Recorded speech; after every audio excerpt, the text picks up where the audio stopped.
Welcome back to another Explainer. Today, we are embarking on a really fascinating journey. We're going to start right here, right now, looking at today's absolutely booming AI job market and what it means for you. And then, we're going to travel back in time, through history, to tackle some deeply profound philosophical questions about what intelligence actually is. So grab a notebook, get comfortable, because this is going to be an incredibly insightful look at the defining technology of our era. Okay, let's dive into this. Seriously, have you noticed the sheer volume of AI-related jobs popping up lately? I mean, why have job postings mentioning AI literally more than doubled globally in just 2 years? Think about that for a second. This isn't just some fleeting trend. It's a massive, seismic shift in the entire professional landscape. Companies aren't just hunting for traditional skill sets anymore. Nope, they are urgently seeking pros who can navigate this brand new world of generative AI and machine learning. And honestly, this is urgently relevant to all of our careers right now, no matter what industry you're actually in. And this brilliantly illustrates exactly what's going on, based on a recent CNBC and edX survey report. As AI becomes deeply embedded in business processes, tasks related to basic interpretation, content generation, and, well, just plain repetition are becoming way less important.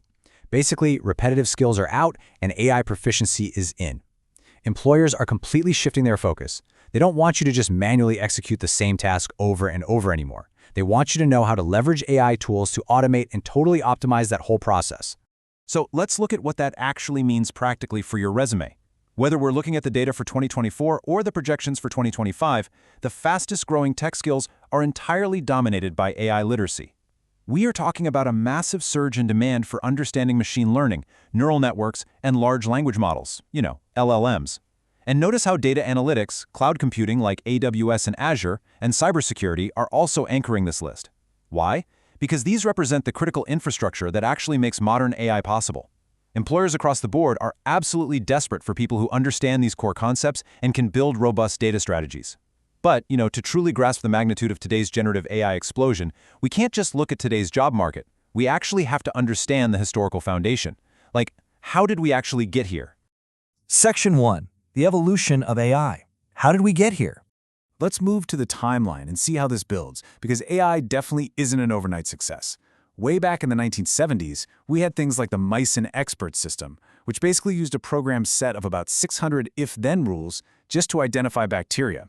Then by the 1980s, the Japanese government was heavily investing in fifth-generation computer systems, really aiming for massively parallel processing. The 1990s? That gave us IBM's Deep Blue, which we'll actually talk about in just a second. Jump to the 2010s, and we saw DeepMind's AlphaGo conquering incredibly complex board games. And finally, that brings us right to the 2020s, the era of generative AI and ChatGPT, all driven by modern supercomputers and these vast cloud computing networks. It's just this clear, decades-long climb in both computational power and sheer ambition. Section 2. Man versus Machine.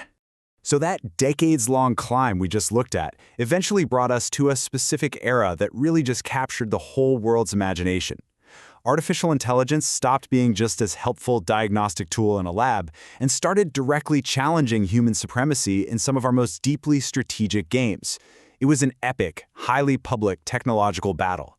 And to really humanize this clash, just listen to this incredible quote from world chess champion Garry Kasparov after his famous 1997 match against IBM's Deep Blue supercomputer. He said, "I lost, but I survived, and I thought if you can't beat them, join them." Just think about the weight of those words for a second. The greatest human chess mind of his generation literally had to concede to a machine, completely setting the stage for the incredible computational leaps that IBM achieved. Now, what's really interesting about this slide is the stark contrast in how these two minds actually operated. Kasparov examined about 3 positions per second, right? He relied heavily on his tremendous sense of human feeling and intuition. He learned dynamically from his mistakes during the play. But, he was also human. He was susceptible to fatigue, intimidation, and distraction. Deep Blue, on the other hand, it examined a staggering 200 million positions per second, using 30 IBM RS-6000 chips. It was entirely incapable of intuition, and actually, at the time in 1997, it wasn't even a learning system. It was just raw, unrelenting calculating power that literally never got tired. But as it turns out, brute force calculation definitely has its limits. 130,000. Let me put that number into perspective for you. In chess, after the first 2 opening moves, there are about 400 possible next moves. Okay, but in the ancient game of Go, after the first 2 moves, there are 130,000 possible moves.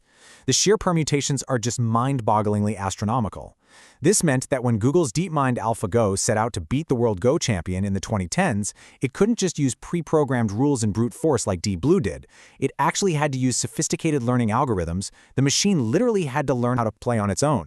And that remarkable leap, from a machine that just calculates to a machine that actively learns, brings us to the absolute deepest part of our explainer today. We're going to shift away from the hardware chips and the algorithms and enter the philosophical debate. Section 3. The philosophical debate. As these systems get more and more advanced, and honestly more capable of mimicking human reasoning, we kind of have to slow down and ask, what actually constitutes a mind? To even begin to answer that, we have to look at a foundational concept proposed by the grandfather of computer science himself, Alan Turing. The Turing test, or as it's sometimes called, the imitation game. In this test, a human evaluator basically interacts with a machine and another human via text.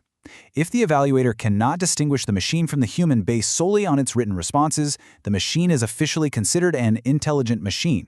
So early AI philosophy basically equated human-like conversational output with genuine intelligence.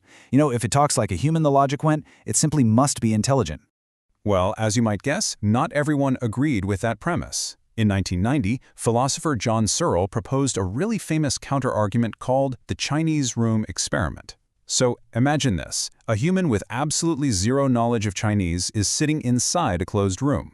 People on the outside slip pieces of paper with indecipherable Chinese symbols under the door. The person inside simply looks up those symbols in this giant English rule book, strictly matches them up, and passes out the corresponding responding symbols. Now, to the people outside, the room speaks perfect Chinese and totally passes the Turing test. But does the person inside actually understand Chinese? No. No way. They are literally just following the rules perfectly. So, the crucial point is captured perfectly in this philosophical axiom from Searle. Syntax by itself is neither constitutive of nor sufficient for semantics. Now, what does that actually mean in plain English? It means that just because a computer program follows formal rules and code perfectly, which is the syntax, that doesn't mean it possesses actual conscious understanding or meaning, which is the semantics. A system can perfectly mimic comprehension and spit out brilliant text without actually understanding a single word it's saying. It's like a giant illusion. Which naturally leads us to the ultimate question we really have to ask ourselves today, especially as we interact with incredibly advanced large language models like ChatGPT. Is AI truly intelligent, or is it just a massive modern Chinese room? Are these rapidly growing AI skills we talked about at the very beginning just, ways to manage a very sophisticated, incredibly fast rulebook, or are we actually witnessing the birth of a brand new kind of mind? It's a hugely provocative thought to leave you with, and honestly, one that's going to define not just our job markets, but our very understanding of humanity in the years to come. Thanks so much for joining me for this explainer, and keep questioning the world around you.